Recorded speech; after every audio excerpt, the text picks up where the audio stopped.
طولی نکشید که چیزهای زیادی درباره گل شازده کوچولو دستگیرم شد. روی سیارش گلهای ساده‌ای بودند با یک ردیف گلبرگ که جای کمی می گرفتن و مزاحم کسی نمی شدن. یک روز صبح بین چمنها ظاهر می شدن و تا شب هم از بین می رفتن. اما این یکی از بذری جوانه زده بود که از جای دیگه ای اومده بود و شازده کوچولو با دقت از اون ساقه که هیچ شباهتی به باقی ساقه ها نداشت مراقبت کرده بود. ممکن بود اینم یک گونه جدید از باوباب باشه، اما طولی نکشید که بوته دست از رشد کردن برداشت و کم کم آماده شد برای تبدیل شدن به یک گل. شازده کوچولو که محو تماشای رشد اون غنچه بزرگ شده بود حس می کرد که قرار معجزه‌ای رخ بده، اما گل در پناه خوابگاه سبزش ظاهراً هیچ عجله‌ای برای زیبا شدن نداشت. رنگهاش رو با دقت زیاد انتخاب می کرد، آهسته و سر صبر لباس می پوشید و گلبرگهاش رو یک به یک درست می کرد. نمیخواست مثل شقایق‌های وحشی یک هویی و با لباس چروک ظاهر بشه، بلکه میخواست با نهایت شکوه و زیباییش نمایان بشه. بله، افسونگری بود برای خودش. آرایش پر رمز و رازش روزها و روزها طول کشید و بالاخره یک روز صبح حین طلوع آفتاب نقاب از چهره برداشت.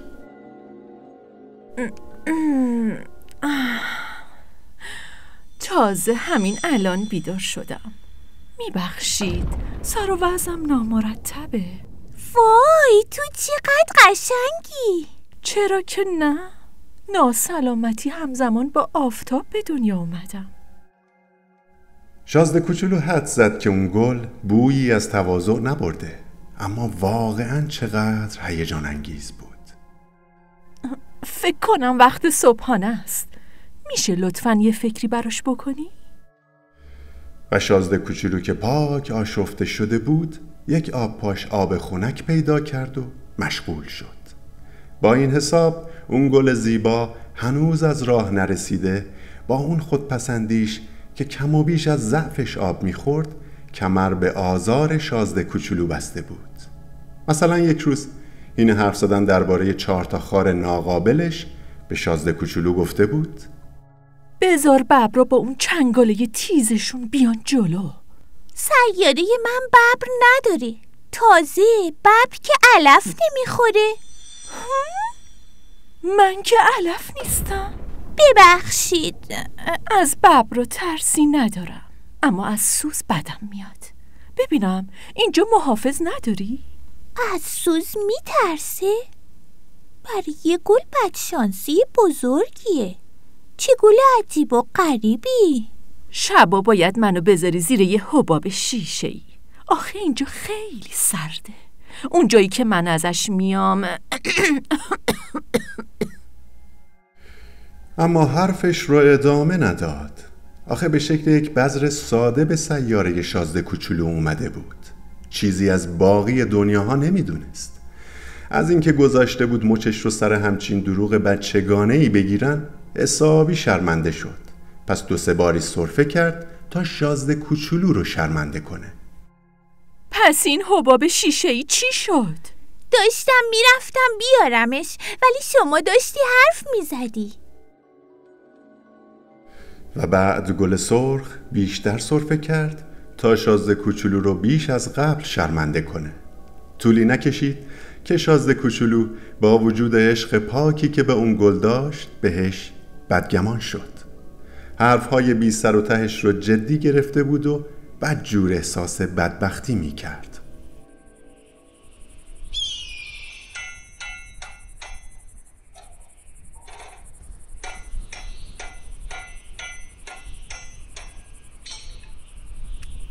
نباید به حرفش گوش می دادم. هیچ وقت نباید به حرف گلا گوش بدی. فقط باید تماشاشون کنی و عطرشون رو بو بکشی. گل من تمام سیارم رو خوشبو می کرد، ولی من بلد نبودم ازش لذت ببرم. فکر کنم حقش بود. سر قضیه پنجه های ببر به جای ناراحت شدن دلم به حالش میسوخت. اون موقع نفهمیدم چی به چیه. باید از روی رفتارش قضاوتش میکردم، نه حرفاش. اون با حرفاش خجالت زدم میکرد و باعث میشد خیلی چیزا رو بفهمم. نباید از اونجا فرار میکردم. باید حدس میزدم که پشت اون حقه های بچه گونش چه روح لطیفی داره. گلا اینجوری هن دیگه، نمیشه از کارشون سر در آورد. ولی من عقلم نمیرسید که چطوری باید دوستش داشته باشم.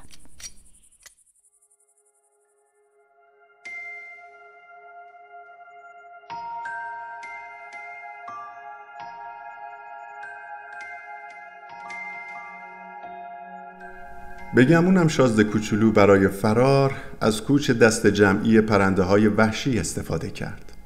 صبح روز سفرش حسابی به سر و وضع سیارکش رسید و آتشفشان‌های فعالش رو با دقت پاک کرد. 2 آتشفشان فعال داشت که برای گرم کردن صبحانه خیلی به درد می‌خوردن. 1 آتشفشان خاموش هم داشت، اما به قول خودش کار دنیا هیچ وقت معلوم نمی‌کنه. پس آتشفشان خاموش رو هم پاک کرد. آتشفشان‌ها اگر هر هفته تمیز بشن آروم و منظم می‌سوزن، فوران نمی‌کنن. فوران آتشفشان مثل آتش گرفتن شومینه است. البته ما روی سیاره خودمون کوچکتر از اونیم که بتونیم آتشفشان تمیز کنیم و برای همینه که آتشفشان‌ها این همه اسباب دردسرمون میشن. شازده کوچولو با کمی دلتنگی آخرین ساقه های بائوباب رو هم از ریشه در آورد. فکر میکرد دیگه هیچ وقت به خونش بر نمیگرده، اما اون روز صبح تمام این کارهای معمولی روزمره براش لذت بخش بودن. با این حال وقتی برای آخرین بار به گلش آب داد و آماده شد تا حباب شیشه ای رو بذاره روش، بغضی بی هوا گلوش رو گرفت.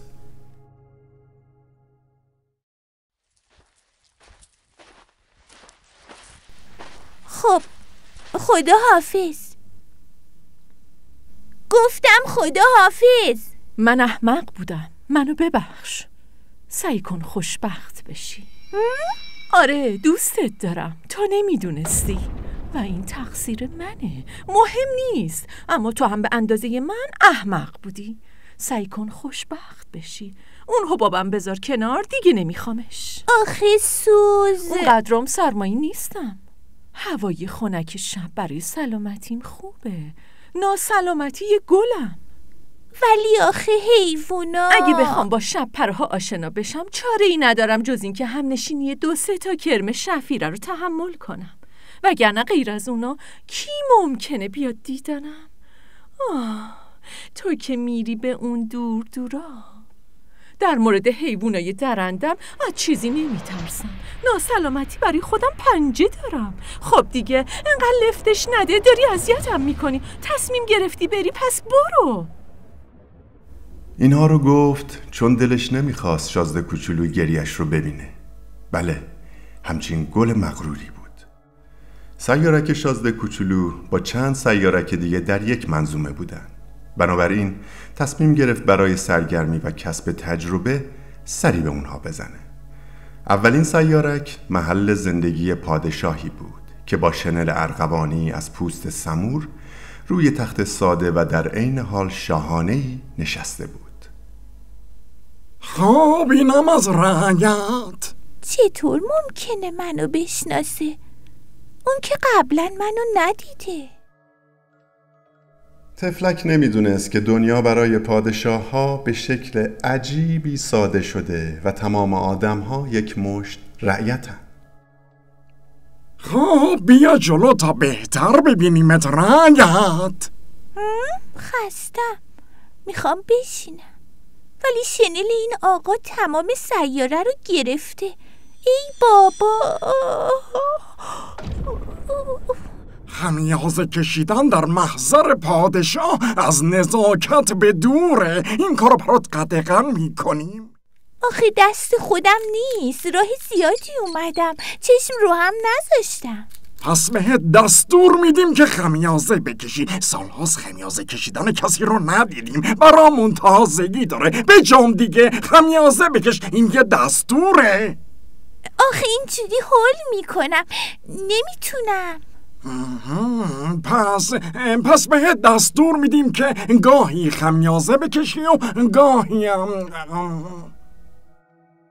زبانش گرفت. ناراحت به نظر می رسید، چون برای پادشاه مهمترین چیز این بود که اقتدارش زیر سوال نره. پادشاه نافرمانی رو تحمل نمی کرد، اما چون آدم خوبی بود دستورات معقولی می داد. اجازه میدید بشینم؟ بهت دستور میدیم که بشینی. اعلی حضرت میبخشید که سوال میکنم. بهت دستور میدیم که سوال کنی. اعلی حضرت شما به چی حکومت میکنید؟ به همه چی. به همه چی؟ به سیارک خودم، به سیارک های دیگه و باقی ستاره ها. یعنی به همه اینا؟ به همه اینا. اون وقت ستاره هم از شما اطاعت میکنن؟ البته بلا فاصله اطاعت میکنن. ما نافرمانی رو تحمل نمی کنیم. وای چه قدرتی. دلم میخواد غروب آفتاب رو تماشا کنم. پس لطفاً به خورشید دستور بدید که غروب کنه. اگه به یه ژنرال دستور بدیم که مثل پروانه از این گل به اون گل پرواز کنه، یا یه داستان غم انگیز بنویسه، یا به مرغ دریایی تبدیل بشه و اون ژنرال دستور ما رو اجرا نکنه، بگو ببینم مقصر کیه، اون یا ما؟ خب شما. دقیقاً باید از هر کسی چیزی رو بخوای که بتونه انجام بده. قدرت در وهله اول بر پایه منطق قرار داره. اگه به مردم دستور بدی که برن خودشونو بندازن تو دریا، خب قیام میکنن. ما حق داریم دستور بدیم چون دستورات ما منطقی هن. پس تکلیف غروب من چی میشه؟ خب بذار یه نگاهی به این تقویم بندازیم. امشب حوالی ساعت 7:40 غروب میکنه. اون وقت میبینی که دستورات ما به چه خوبی اطاعت میشن.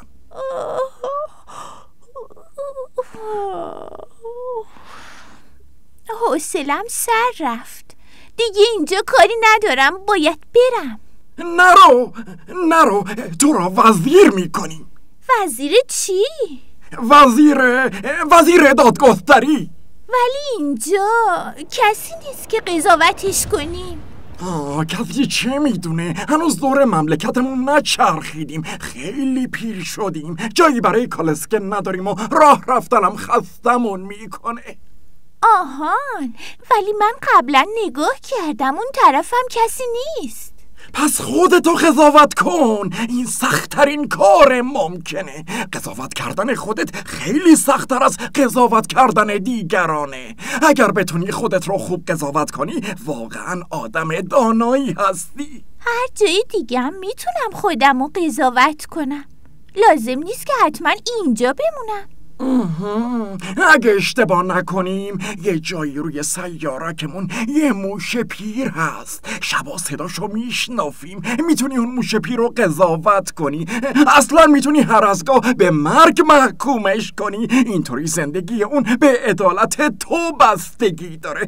البته هر بارم میتونی عفوش کنی. آخه یه دونه که بیشتر نیست. دلم نمیخواد کسی رو به مرگ محکوم کنم.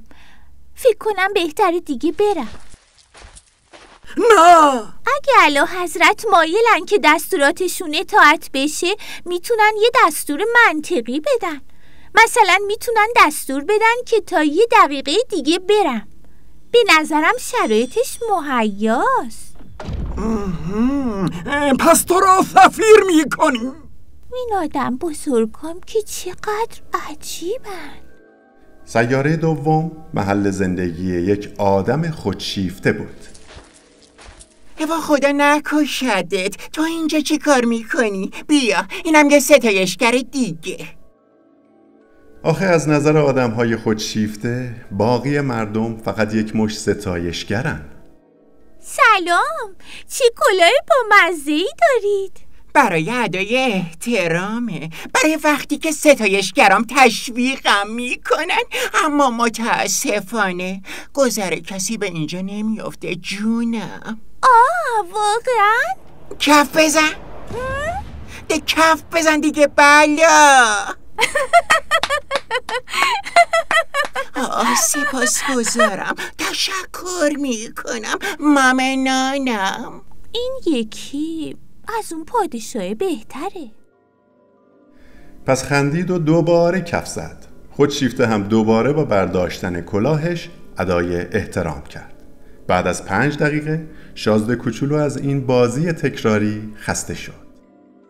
خب چی کار باید بکنم که کلاه از سرت بیفته؟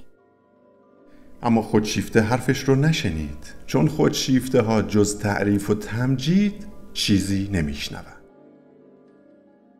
ببینم مرگ من راستشو بگو، تو از صمیم قلب ستایشم میکنی دیگه نه؟ ستایش کردن یعنی چی؟ یعنی قبول کنی که من زیباترین، خوش‌پوش‌ترین، ثروتمندترین و باهوشترین آدم روی سیاره‌ام. ولی شما که روی سیارتون تنهایید.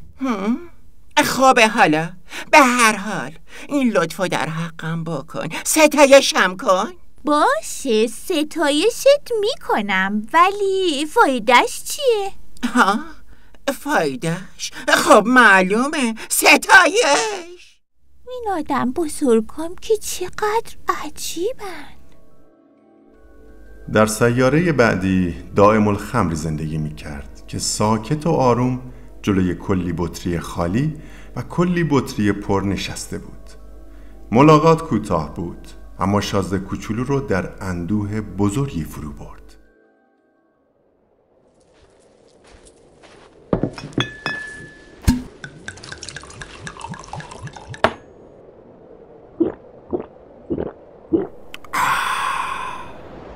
شما اینجا چی کار میکنید؟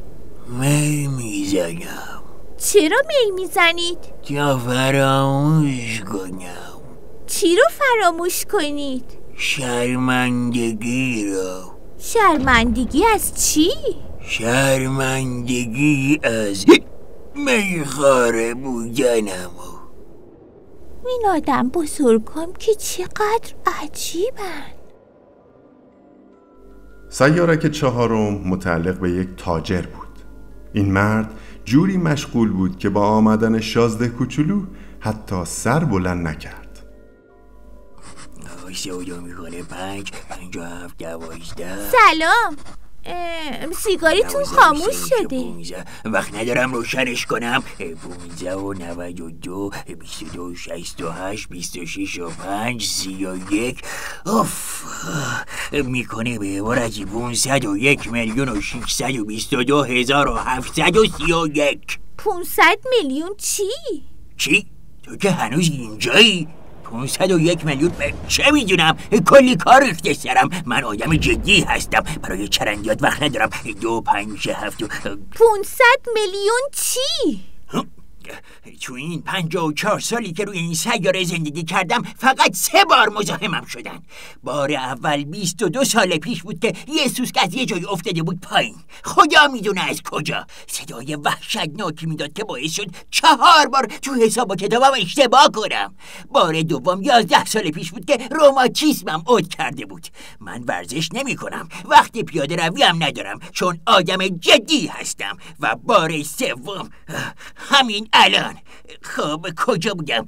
500 میلیون. میلیون ها چی؟ میلیون ها از این چیزای کوچولی که گاهی توی هوا دیده میشن. مگس؟ نه، همون چیزای کوچولوی براق. زنبور؟ نه، همون چیزای کوچولوی طلایی که آدمای علافا به عالم هپروت میبرن. اما من آدم جدی هستم، وقت خیال بافی ندارم. آهان، ستاره؟ درسته، ستاره. خب حالا با 500 میلیون تا ستاره چی کار میکنید؟ 501,622,731. من آدم جدی هستم، جدی و دقیق. حالا با این ستاره ها چی کار میکنید؟ باهاشون چی کار میکنم؟ آره، هیچی، تصاحبشون میکنم. ستاره ها رو؟ خب بله. یه پادشاهو دیدم که پادشاه ها تصاحب نمی کنن، حکومت می کنن. این دوتا با هم فرق دارن. خب تصاحب کردن ستاره ها چه فایده‌ای داره؟ فایدهش اینه که ثروتمندم میکنه. خب ثروتمند بودن چه فایده‌ای داره؟ این که بتونم ستاره های دیگر رو بخرم، البته اگه کسی بتونه پیداشون کنه. منطق این یکی هم مثل منطق اون دائم الخمره است. چطوری میشه یه ستاره رو تصاحب کرد؟ خب ستاره ها مال کیان؟ نمیدونم، مال کسی نیستن. پس میشن مال من، چون اولین کسی بودم که به فکرش افتادم. همین کافیه؟ البته وقتی الماسی پیدا میکنی که مال هیچ کس نیست میشه مال تو.